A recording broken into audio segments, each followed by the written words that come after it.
Muy buenas, saludos cordiales. Soy Carlos Manuel Orellana de Iglesia Cristiana Verbo Sur en Ciudad de Guatemala y es para mí un gran privilegio, una gran oportunidad de dirigirme a ustedes por este medio.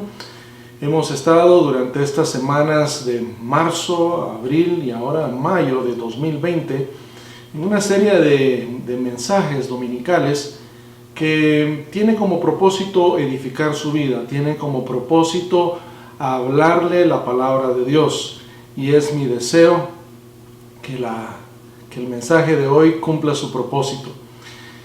Le quiero animar a que tenga un marcador resaltador para poder subrayar su Biblia, lápiz y papel para poder tomar nota de algunas ideas, de algunos pensamientos, y le quiero pedir en este momento que incline su cabeza ahí donde usted se encuentra para que podamos orar, invocar la presencia de nuestro buen Dios en esta reunión virtual que tenemos, y que el Espíritu Santo nos abra el entendimiento mío y el de usted ahí donde me está viendo, para que su vida sea edificada. Padre, en el nombre de Jesús te damos infinitas gracias por esta oportunidad. Te damos gracias por la tecnología, te damos gracias por esta bendición de poder comunicarnos con muchas personas en diferentes lugares por medio de la tecnología. Dios bueno, abre nuestros ojos, abre nuestros oídos espirituales y permítenos entender, ver lo que corresponde, entender, Señor, las implicaciones de algunos pasajes, de algunas palabras, unos términos especiales. Entendemos, Señor, que la Escritura fue inspirada por tu Espíritu Santo, y los hombres que la escribieron, los hombres que la recopilaron, pusieron las palabras correctas y precisas que nosotros necesitamos leer cuidadosamente. Así que gracias, Señor, por esta oportunidad. En el nombre de Jesús te alabamos, te glorificamos. Tú sigues siendo el Rey de Reyes, tú sigues siendo el Señor de Señores, tú sigues estando sentado en un trono de gloria y de autoridad. En el nombre de Jesús. Amén.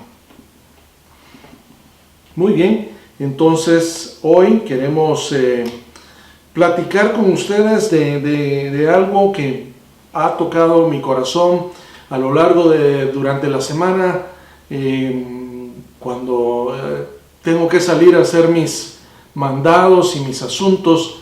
Dios me habla en el carro. Muchas veces me pasa que voy yo y es ahí cuando voy solo en el automóvil, y Dios susurra y Dios pone pensamientos en mi corazón y en mi mente. Y esta semana creo que no fue la excepción. Vivimos en un tiempo, como usted sabe, muy especial, y es muy fácil, es triste, pero también comprensible, ver que hay muchas personas con un alto nivel de estrés, un alto nivel de preocupación, de ansiedad, de preocupación, la incertidumbre de qué va a pasar mañana, la semana entrante, el mes entrante. Hay gente que está perdiendo sus empleos, gente que se está quedando sin dinero, hay gente que se sigue enfermando, los hospitales están llenos, los gobiernos no saben qué hacer, pareciera que no hay una dirección clara de qué es lo que está pasando. Entonces,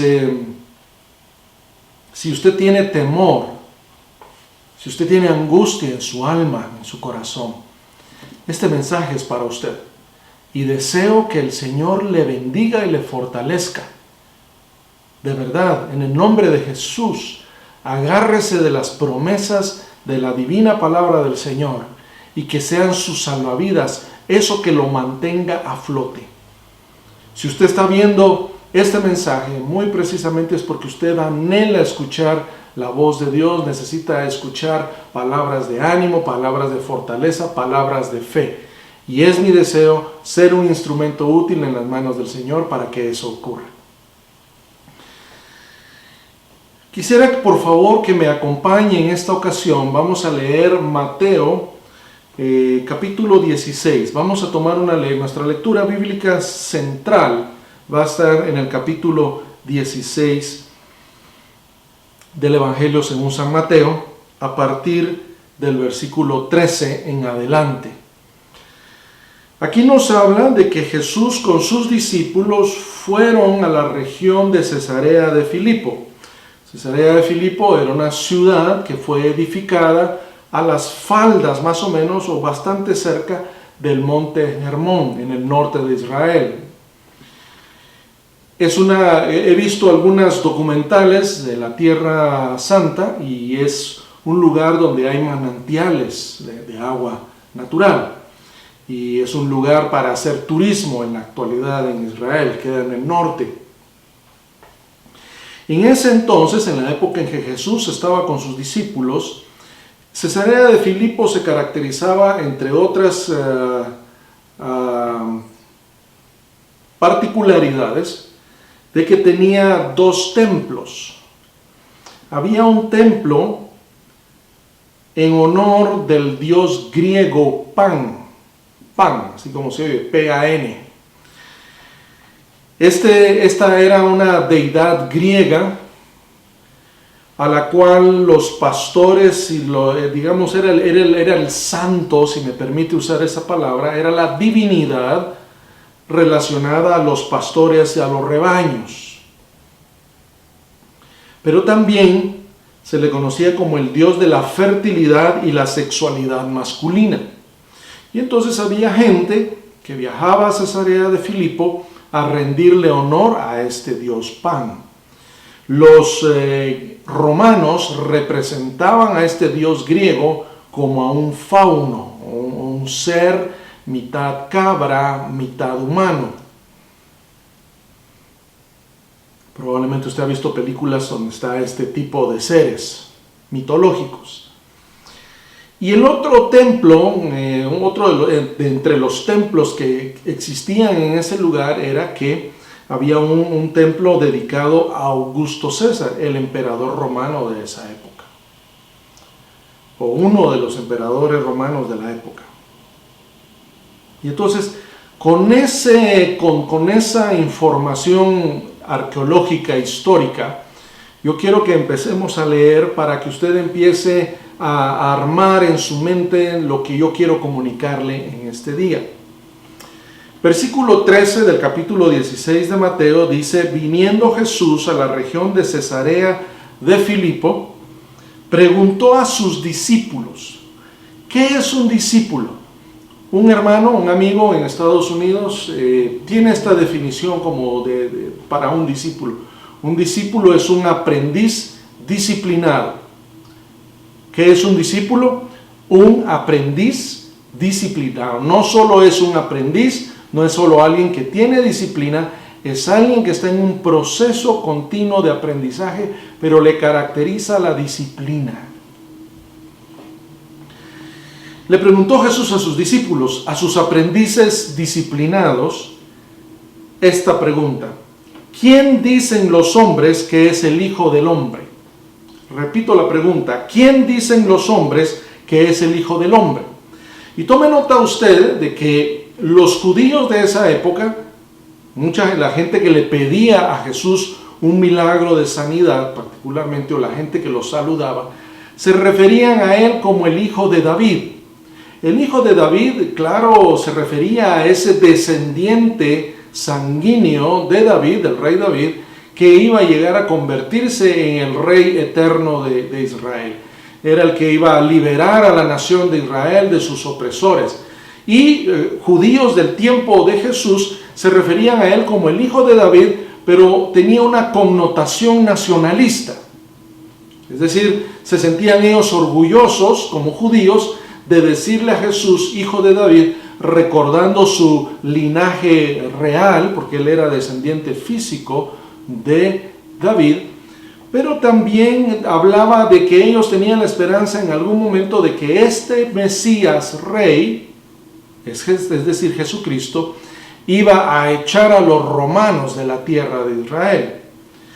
Por el contrario, normalmente Jesús se refería a sí mismo como el Hijo del Hombre, no Hijo de David, y no es que él negara ese título, esa identidad como Hijo de David, pero él más bien se identificaba como el Hijo del Hombre. Y no hace mucho tiempo tuve la curiosidad de averiguar por qué, de dónde viene este título tan particular. No es hijo de los hombres, es hijo del hombre. Y cuando usted mira en las Biblias, en su Biblia, particularmente en la Reina Valera 60, va a darse cuenta que ese hijo del hombre está con ambas, hijo y hombre está con H mayúscula. Es decir, es un título especial. No es solo un adjetivo, sino es más bien un sustantivo. Y es un título de Jesús, único y exclusivo de Jesús. Y eso lo podemos, la respuesta a esta inquietud, o a ese título, o el origen de ese título, lo podemos encontrar en Daniel capítulo 7, en el Antiguo Testamento, versículos 13 y 14. El profeta Daniel tiene una visión, y en esa visión él ve a un hombre en las nubes, en el cielo, y luego ve a otro hombre, y allí de ese pasaje, y ¿sabe qué? Creo que es bueno que usted y yo vayamos a ese pasaje para que vea más claramente lo que le estoy tratando de decir. Daniel capítulo 7, versículos 13 y 14. Está hablando el profeta Daniel y dice: miraba yo en la visión de la noche, y he aquí con las nubes del cielo venía uno como un hijo de hombre, que vino hasta el anciano de días, y le hicieron acercarse delante de él. Versículo 14. Y le fue dado dominio, gloria y reino, para que todos los pueblos, naciones y lenguas les sirvan. Su dominio es dominio eterno, que nunca pasará, y su reino uno que no será destruido. En la historia del ser humano, ningún personaje, ningún rey, ningún gobernante ha tenido esta capacidad, digamos, o llena los requisitos que se describen para este gobernante. El único que va a calificar, el único que va a llenar los zapatos de este personaje es Jesucristo. Y por eso Jesús se identifica como ese hijo del hombre, del anciano de días, en la visión de Daniel. Ahora, ese título, hijo del hombre, aparece 28 veces en el Evangelio de Mateo. El Evangelio de Mateo, es bueno que usted sepa que tiene como propósito, o tenía como propósito, o como misión, dirigirse principalmente a judíos que habían creído en Jesús y demostrarle a los judíos que Jesús era el Mesías, el elegido, el Salvador de los judíos y de la humanidad. Entonces es importante que nosotros tomemos nota. 28 veces solo en el Evangelio de Mateo aparece ese título, hijo del hombre.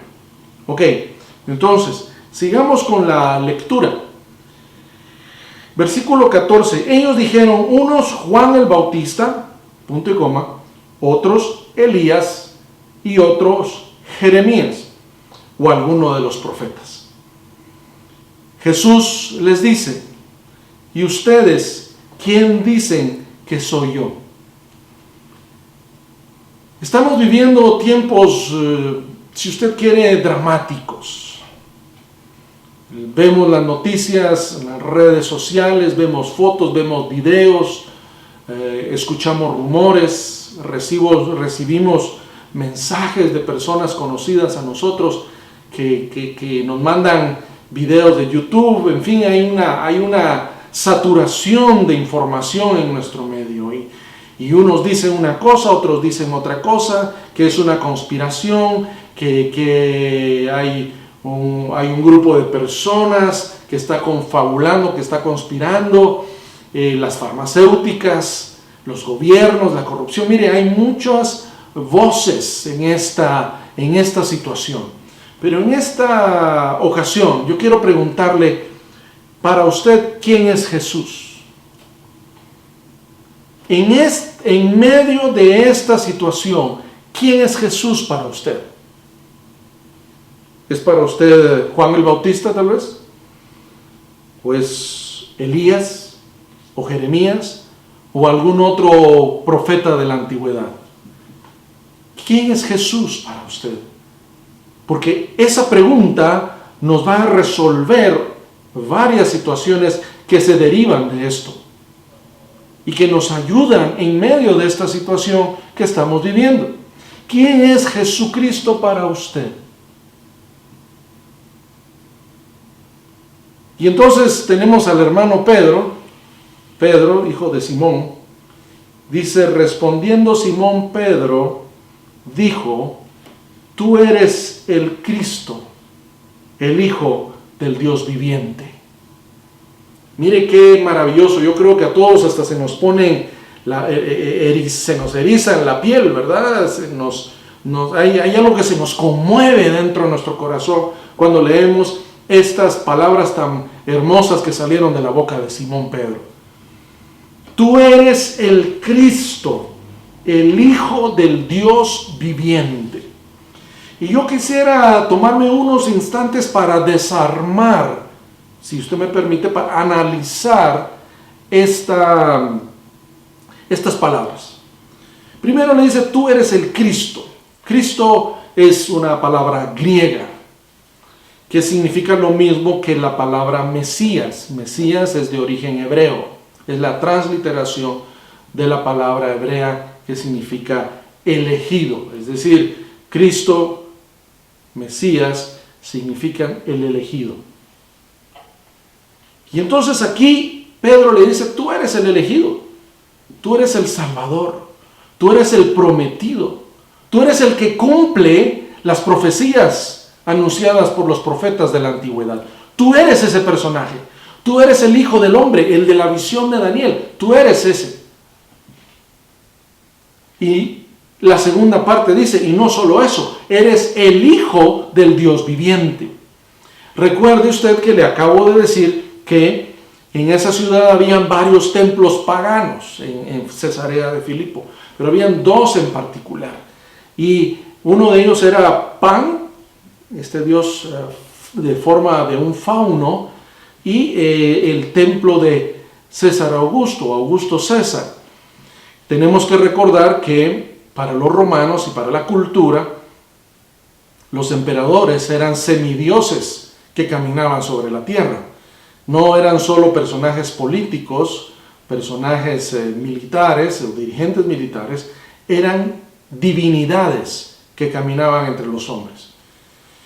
Tal vez a usted le parece un disparate, le parece exagerado, pero hasta no hace muchos años todavía en Japón al emperador japonés se le consideraba una divinidad, un dios en forma humana. Aún ahora, en el siglo XX, cuando fue la Segunda Guerra Mundial, los soldados japoneses ofrendaban su vida confiados en la benignidad del emperador, es decir, una divinidad a la que ellos le servían. Y como Jesús nunca hacía nada al azar, Jesús no hacía nada por accidente, llama la atención que Jesús les hubiera preguntado este tema, en esta ciudad donde se le rendía a un culto a varias divinidades. Al gobierno se le rendía culto a esa figura que representaba al gobierno, a las autoridades, en el templo de Augusto César, pero también de alguna manera se le rendía culto a Pan, a este dios de la naturaleza, ¿sí? El campo, si este dios griego era benévolo, pues los rebaños iban a estar bien, y usted tiene que recordar que del rebaño salía el cuero, salía la lana, la carne, la leche, era muy significativo para la economía de esa sociedad que los rebaños estuvieran bien.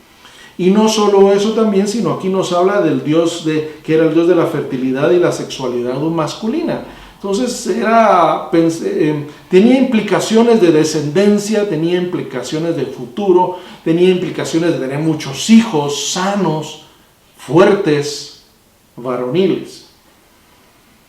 Entonces, en esa ciudad, en esa región pagana, en esa región donde se le rendía culto a dioses falsos,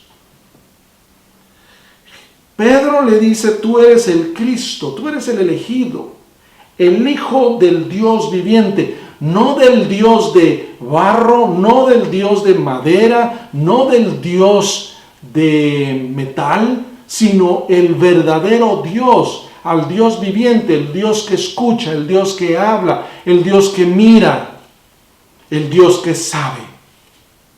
Ese es el Dios al que yo le estoy sirviendo. Ese es el Dios que yo espero y anhelo que usted le esté sirviendo. Al Dios viviente. Ese Dios que está sentado en un trono de autoridad en este momento. Ese Dios que no se equivoca. Hace unas semanas yo le contaba la anécdota, la historia de una tía, abuela, que me dijo que Dios es demasiado perfecto para equivocarse. Lo vuelvo a mencionar porque es importante.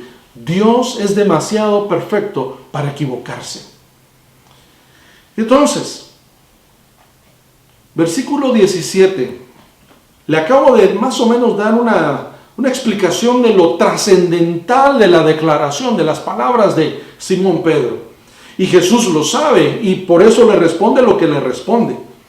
Entonces le respondió Jesús: bienaventurado, feliz, dichoso eres, Simón, hijo de Jonás, porque no te lo reveló carne ni sangre, sino mi Padre que está en los cielos. Amigo que me escucha, quiero preguntarle una vez más, ¿quién es Jesucristo para usted? ¿Es Él Dios para usted? ¿Es Él el Mesías para usted? Porque si usted tiene esa revelación, déjeme decirle que no es por su propia habilidad. Dios en su soberanía, en su gracia, le ha abierto a usted los ojos, los oídos espirituales para ver y entender que Jesús es quien dice ser. Jesús es quien los profetas anunciaron que era. Y Jesús respaldó eso, ese título, esa situación, esa condición de Hijo del Hombre, de Mesías, por medio de señales, prodigios y maravillas. No era simplemente una afirmación verbal. Jesús respaldó con señales, prodigios y maravillas. Sus enseñanzas fueron revolucionarias, fueron maravillosas, por decirlo menos. Pero es muy importante que nosotros nos preguntemos en medio de esta situación que estamos viviendo, en medio de la escasez, de la zozobra, de los dimes y los diretes, en medio de las especulaciones, en medio de nuestros temores, es necesario que nosotros nos preguntamos, ¿quién es Jesús para nosotros? ¿Quién decimos nosotros que es? Porque eso nos va a quitar un gran peso. Cuando tengamos la respuesta, o nos va a poner un gran peso encima, o nos va a quitar un gran peso de encima. Sigamos leyendo, por favor. Es muy importante. Y yo también te digo que tú eres Pedro, y sobre esta roca edificaré mi iglesia, y las puertas del Hades no prevalecerán contra ella. A ti te daré las llaves del reino de los cielos, y todo lo que atares en la tierra será atado en los cielos, y todo lo que desatares en la tierra será desatado en los cielos. Ahora, quiero hacer un breve paréntesis, no quiero hablar de este pasaje es muy interesante, estos dos versículos que acabo de leer serían motivo de otro mensaje, pero en el original en griego, y usted tiene que recordar que el Nuevo Testamento fue escrito en griego, no en latín, no en hebreo, fue escrito en griego, que era el lenguaje comercial, digámoslo así, el lenguaje culto, académico de la época.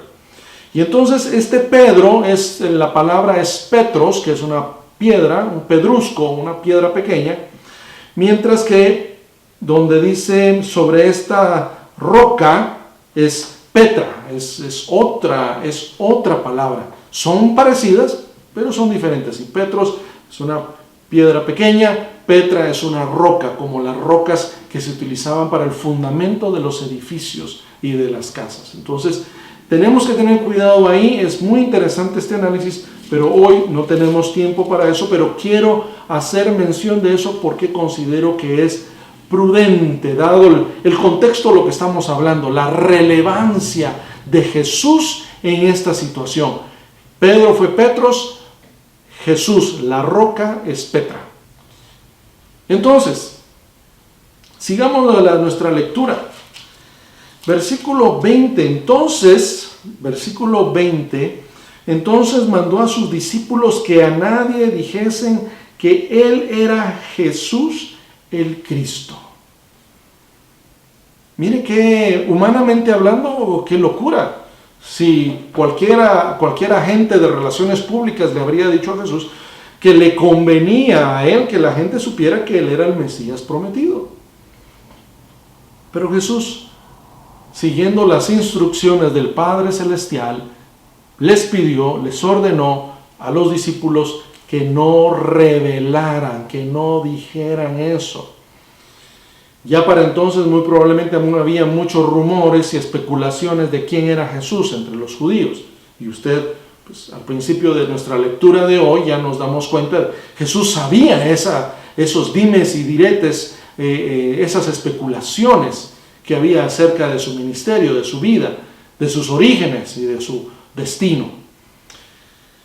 Y entonces, ahora vamos a irnos al versículo 21 y dice, desde entonces, o desde ese instante, es decir, él lo hizo más de una vez, no fue una única vez, sino lo hizo varias veces. Desde entonces comenzó Jesús a declarar a sus discípulos. Mire ese detallito que está ahí en ese texto. Al principio leíamos que la pregunta se la hizo Jesús a sus discípulos. No se lo hizo a la multitud, no se lo hizo a los fariseos, a los doctores de la ley, a los escribas. Se lo hizo a sus discípulos, a sus hombres de confianza, a los hombres que él había elegido por instrucción del Padre. Y aquí nos vuelve Mateo a enfatizar que les dijo a ellos, a ese grupo cerrado de hombres, que él tenía que, sigamos leyendo, que le era necesario ir a Jerusalén y padecer mucho de los ancianos, de los principales sacerdotes y de los escribas, y ser muerto y resucitar al tercer día. A partir de ese viaje a Cesarea de Filipo, al norte de Israel, Jesús empieza a presionar el botón, a remarcar el tema de que le tocaba, era necesario, no era una opción, no era un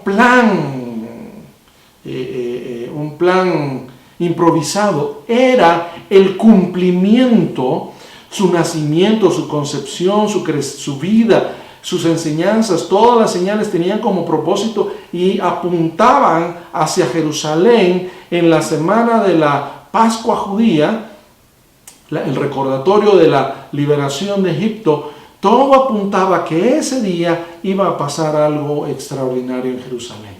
Entonces, cuando los discípulos están escondidos en el aposento alto, luego de la crucifixión de Jesús, ellos pareciera que todo el cassette se les borró. Aquí claramente la Biblia nos dice que varias veces Jesús tocó el tema de qué era lo que le iba a esperar en esa semana de la semana de Pascua en Jerusalén. Él no iba a morir en Cesarea de Filipo, no iba a morir en Galilea, no iba a morir en el desierto. Él iba a morir tal como había sido profetizado en la ciudad de Jerusalén. Entonces, ya que Jesús les presentó el plan general, ¿verdad? Ya fue no solo más general, sino más específico de qué era lo que iba a pasar. Entonces Pedro, sí, el mismo Pedro que acabamos de leer, dice que lo tomó aparte, se lo llevó así al lado, lejos de los demás, a una distancia, no, tal vez prudencial, para que solo ellos escucharan la conversación. Y dice, tomándole aparte, comenzó a reconvenirle, diciendo, Señor, ten compasión de ti. En ninguna manera esto te acontezca. Yo estoy leyendo la versión Reina Valera 60. Y yo quisiera detenerme, igual que en el pasaje anterior, quisiera detenerme un momento aquí, porque se está diciendo bastante en pocas palabras. En estas frases, en estas oraciones, hay mucha información que necesitamos prestarle atención. Dice, Pedro, tomándole aparte, él no se atrevió a decirlo delante de los demás. Se jala a Jesús y le habla así como amigo de confianza, como alguien que está interesado en su bienestar, alguien que le amaba genuinamente y que veía que el ministerio terrenal de Jesús estaba prosperando, las grandes señales y maravillas, milagros, sanidades. Ellos veían claramente que Jesús era alguien muy especial, era particularmente divino, era realmente una divinidad caminando entre los hombres. Y yo quiero recordarle eso de las divinidades en Cesarea de Filipo, que habíamos hablado hace un instante. Y entonces aquí dice, comenzó a reconvenirle, me imagino como esos vendedores, ¿verdad? A esos asesores que nos procuran convencer de algo que debemos comprar, de algo que debemos decidir. Y esta palabra en la versión Reina Valera 60, reconvenirle, como que no es muy común en nuestro vocabulario guatemalteco. Y entonces fui al diccionario y encontré que es reprender. Eso es lo que está hablando. Y eso de reprender suena un poquito fuerte, pero yo me quiero permitir leerle lo que dice el diccionario de la Real Academia Española. Dice que es corregir, eso es reprender. Reprender es corregir, amonestar a alguien vituperando o desaprobando lo que ha dicho o hecho. Es decir, Pedro le dijo, mira, te estás equivocando, ese no es el camino. No. Y si Pedro hubiera sido guatemalteco, le habría dicho, no, papadito, no, así no es la cosa. No, mijito, mira, no, te vamos a corregir, mi hermano. Tú eres demasiado bueno para morirte, apenas, tienes 30 y tantos años, no puede ser, estás apenas empezando, tienes toda la vida por delante. Y entonces, tiene sentido, es decir, yo pienso, y eso reflexionaba, y por favor le pido a usted que también reflexione en esto, Pedro creyó saber más que Dios. Pedro hacía tal vez unas horas, unos días, no sé, entre el otro acontecimiento y aquí, Pedro creyó que ya tenía toda la revelación. Él creía, como Jesús lo felicitó y lo bendijo y hasta le dio una bienaventuranza por la revelación que Dios el Padre le había dado acerca de la identidad legítima y correcta de Jesús. Entonces Pedro, en algún momento, al igual que usted y al igual que yo, consideró que sabía más que Dios. Consideró que sabía más que Jesús. Tenemos que tener cuidado, porque ¿qué Jesús conocemos? ¿Conocemos el Jesús que la gente dice, que la gente rumorea que es? ¿O tenemos una revelación vívida y clara de quién es Jesucristo en nuestras vidas y para la humanidad y para el mundo? Pedro le reprendió, lo reconvino, lo trató de persuadir de que el plan no era bueno, sus planes no eran correctos. Y en este día, en esta situación que estamos viviendo, usted y yo podemos correr el peligro y ser tentados a corregirle al Señor lo que Él está permitiendo que pase. Podemos reconvenir al Dios viviente. Podemos reprender al Hijo del Hombre, porque aparentemente no saben lo que están haciendo. Nosotros sabemos que la economía debería de liberarse, que el gobierno debería hacer aquí, que los hospitales, que las vacunas, que los medicamentos, porque yo sé y usted sabe lo que tiene que hacerse. Pero, ¿quién es Jesucristo para usted? ¿Es un profeta? ¿Es un motivador cristiano?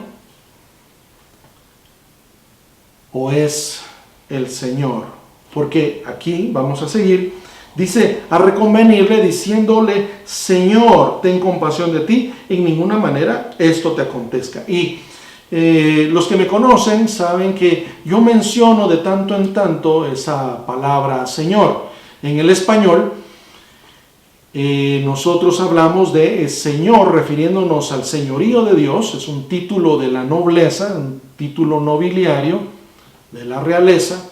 Pero también podemos referirnos al señor Orellana, al señor Pérez, al señor Gómez y al señor Hernández, como refiriéndonos que es un caballero, es un hombre y pues es un título de respeto. Pero en otros idiomas, usted sabrá, y si usted sabe inglés, sabe que es correcto, sabemos que al señor se le llama Lord, y al señor Orellana nos podemos referir como Mr. Orellana, o sea, está claramente diferenciado. Y en otros idiomas pasa esa misma diferencia. Aquí en el griego, que le mencionaba yo, de donde fue escrito el Nuevo Testamento, el escritor puso a propósito la palabra correcta, y esa palabra es kurios. Hay quienes hacen la transliteración como Kyrios, es la misma palabra. Y si nosotros nos vamos a la palabra Señor, porque usted podrá ver en su Biblia que ese Señor está con S mayúscula, debemos de prestarle atención a esos detalles. Señor es kurios, y esa palabra griega significa supremo en autoridad. Mire lo que Pedro le está diciendo. Lo vamos a leer y por favor vamos a un poquito despacio. Entonces Pedro, tomándole aparte, comenzó a reconvenirle, diciendo, supremo en autoridad, ten compasión de ti, en ninguna manera esto te acontezca. ¿Se da cuenta? No casa, no nos hace clic, porque en un momento Pedro le está diciendo que él es supremo en autoridad, pero hay otras acepciones. La palabra kurios podemos entenderla mejor al ver el diccionario bíblico, y dice que es alguien controlador, es el amo, es soberano, es el dueño. Y por supuesto, en el Nuevo Testamento, en el griego bíblico, kurios se utiliza como sinónimo de Cristo y como sinónimo de Dios. De tal manera que es muy importante que hoy nosotros, cristianos en el siglo XXI, que estamos viviendo una pandemia mundial, que estamos viviendo en una crisis global donde los gobiernos no saben qué hacer, la gente tiene temor, angustia de una enfermedad desconocida que es súper contagiosa. Mucha gente, y particularmente cristianos, se están preguntando dónde está Dios en medio de toda esta situación. ¿Por qué Dios permite que yo sufra? ¿Por qué permite Dios que yo me haya quedado sin trabajo? ¿Por qué permite Dios que mi familiar esté enfermo o que haya muerto a causa de esta enfermedad? Yo quiero responderle, ¿quién es Jesucristo para usted? Porque en la respuesta a esa pregunta usted va a encontrar la respuesta a todo ¿dónde está Dios? Dios es supremo en autoridad. Cristo es supremo en autoridad. Él es controlador, Él es el amo, Él es soberano. La soberanía, una de las características de Dios Todopoderoso, Dios viviente, es que Él es soberano. Es decir, nadie le puede pedir cuentas a Él de por qué hace o no hace, o por qué decide o no decide. Porque Él es el amo, Él es el dueño de la creación. Somos propiedad de Él. Y por eso nosotros en español le decimos a Él, perdón la redundancia, le decimos Señor, refiriéndonos, y no solo de una manera de respeto, sino confronta el hecho de que usted y yo le decimos Señor, al Rey. ¿Dónde están sus convicciones? ¿Dónde está Dios? Dios está en su trono. Dios está en su trono y no ha perdido el control de lo que está ocurriendo. Porque Él es bueno y Él es misericordioso y Él es todopoderoso, Él es omnisciente.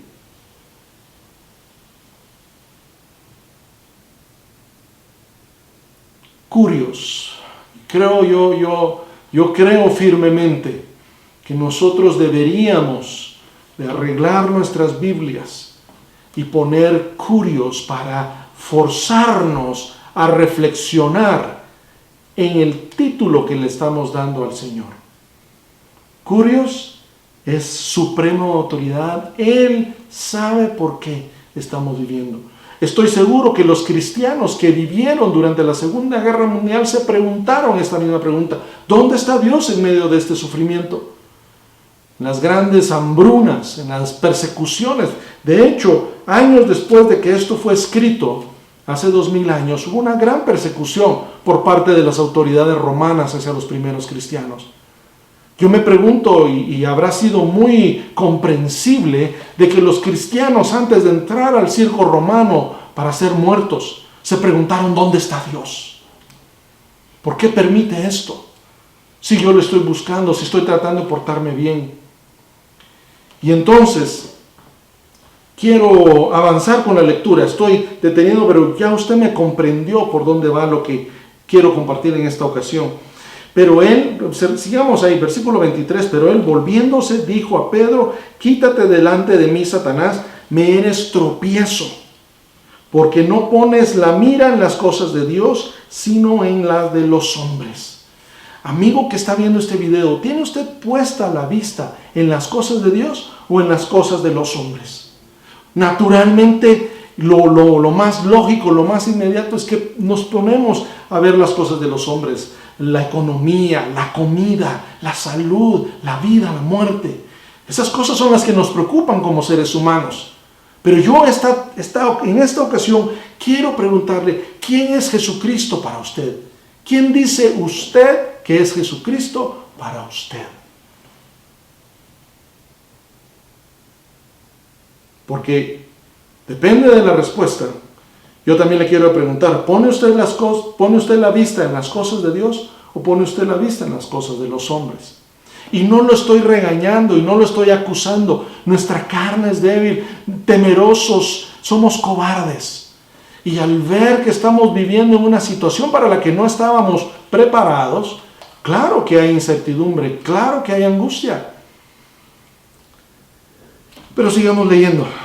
Entonces Jesús dijo a sus discípulos, estoy leyendo el versículo 24: si alguno quiere venir en pos de mí, niéguese a sí mismo, tome su cruz y sígame. Porque todo el que quiera salvar su vida, la perderá. Y todo el que pierda su vida por causa de mí, es decir, por causa de Jesús, por causa del Mesías, por causa del elegido, por causa de curios, la hallará. Porque ¿qué aprovechará el hombre si ganare todo el mundo y perdiere su alma? ¿O qué recompensa dará el hombre por su alma?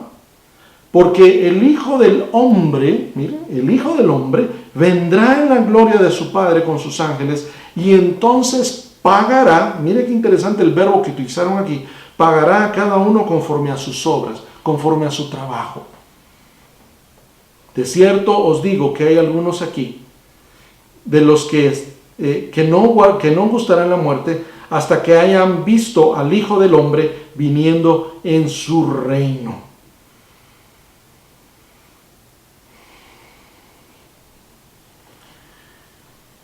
Aquí claramente, en el versículo 24, Jesús nos describe lo que es el cristianismo.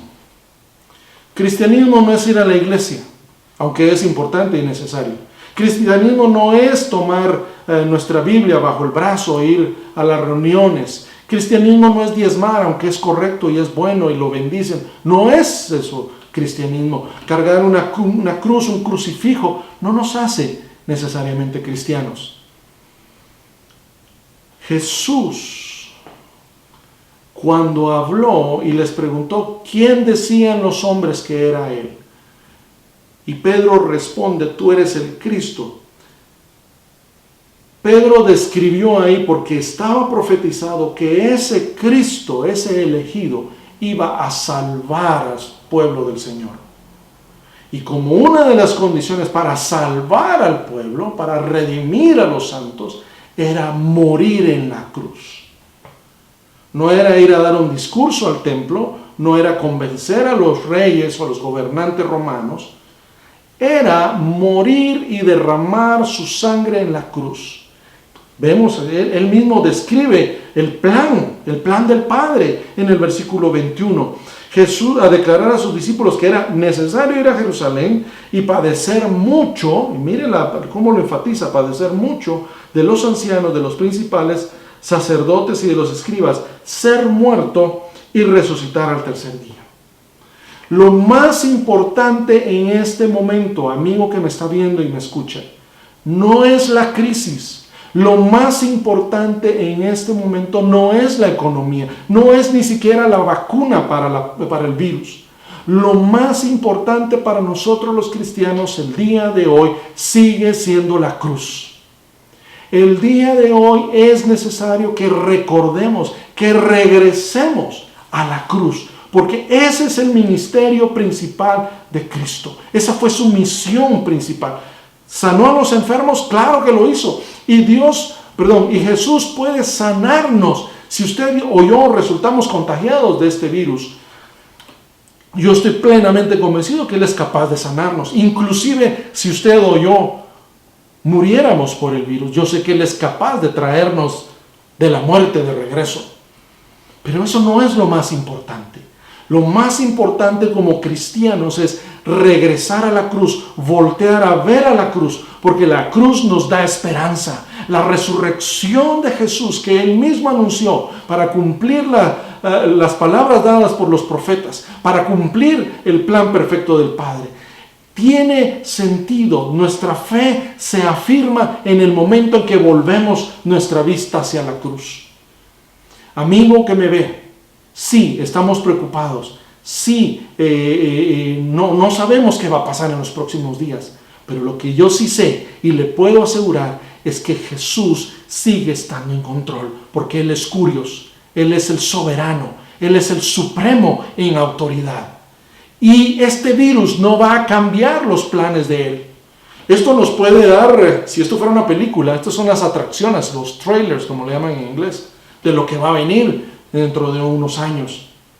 No sé si ya es el inicio de lo que la Biblia habla de los inicios de dolores, pero independientemente de esto, independientemente de lo que está ocurriendo, usted y yo como cristianos tenemos que voltear nuestra vista a la cruz, porque en la cruz encontramos vida eterna, en la cruz encontramos perdón de nuestros pecados, que es un mal peor o un mal de mayor significancia, de mayor significado, de mayor peligrosidad que un virus.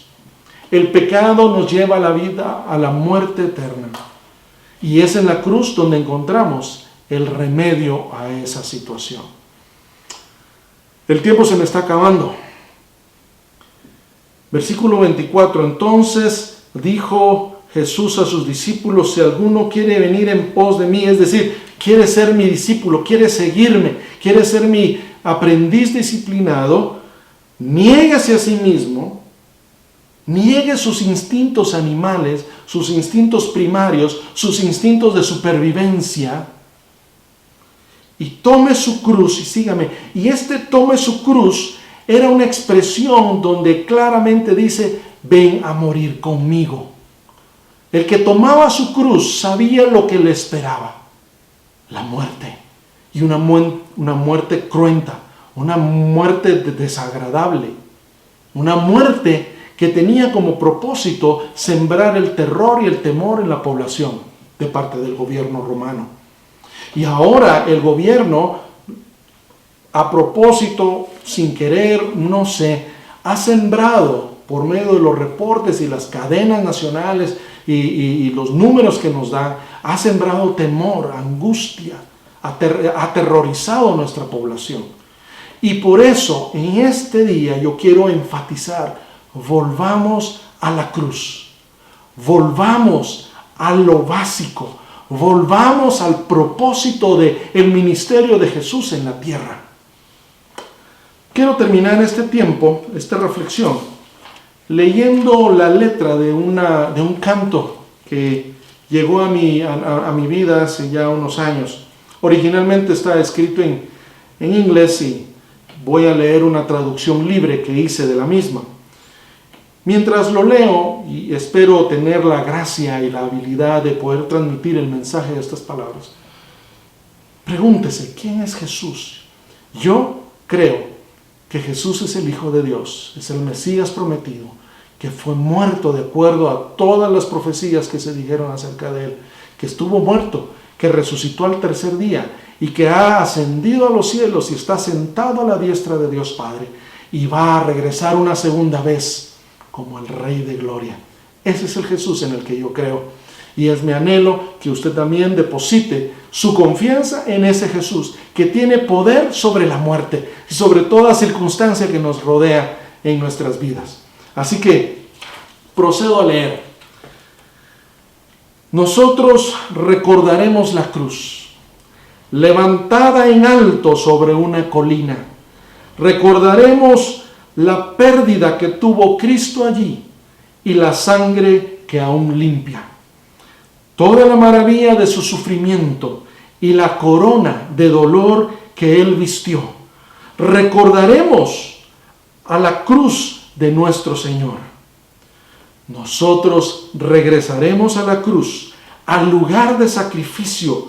Vendremos por esta pérdida, por el beneficio de conocer a Cristo. Por el poder de su sufrimiento y por los azotes que derramaron su sangre, regresaremos a la cruz de nuestro Señor. Nosotros tomaremos la cruz, levantando en alto su victoria. Hemos venido a la cruz para proclamar libres a los cautivos. En el espíritu de su sufrimiento, por el gozo puesto delante de Él, tomaremos la cruz de nuestro Señor. En el espíritu de su sufrimiento, por el gozo puesto delante de Él, nosotros recordaremos la cruz. Nosotros regresaremos a la cruz. Nosotros tomaremos la cruz de nuestro Señor. Que Dios le bendiga. Que Dios lo bendiga y lo guarde. Es mi deseo y mi oración. Los bendecimos a nombre del Consejo de Ancianos de nuestra iglesia. Y nos vemos en la próxima ocasión. Que Dios le bendiga. Ánimo.